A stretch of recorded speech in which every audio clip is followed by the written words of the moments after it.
मुझतो थी हथ में हथियार खणो वो हर माण्हू मरंदो जेको रोशन ख़ान के सरदार न सॾींदो। सालार जिथे भी मिलियो उनजी कब्र उते ठाहींदासीं।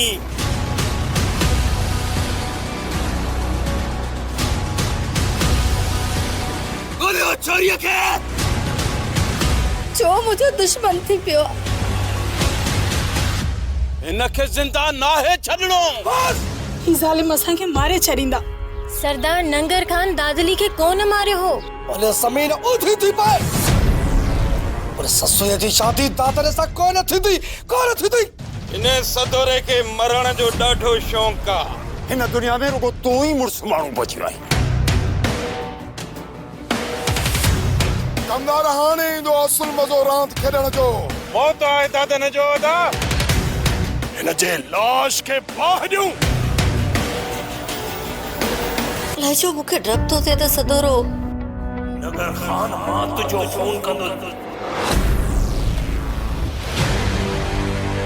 मिट्टिया जा माण्हू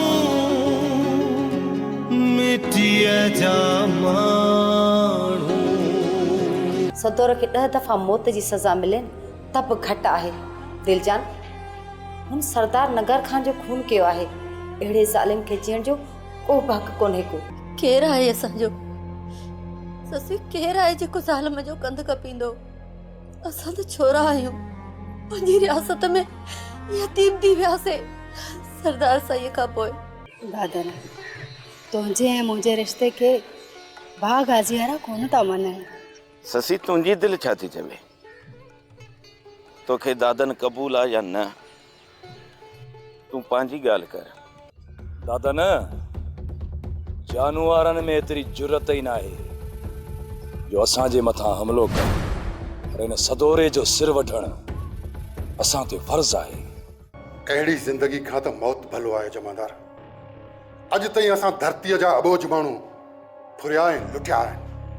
उन्हनि जूं आऊं दाहूं अलाह जी बारगाह में त पतल हूंदियूं न। जानू भलो कयो जो हिते लॾे अची वेठो। हाणे दुश्मन सां जहिड़ो मथो मथे ते थींदो। सोढा सदोरे जी महिरबानी सां हिन ॻोठ में अची वेठा।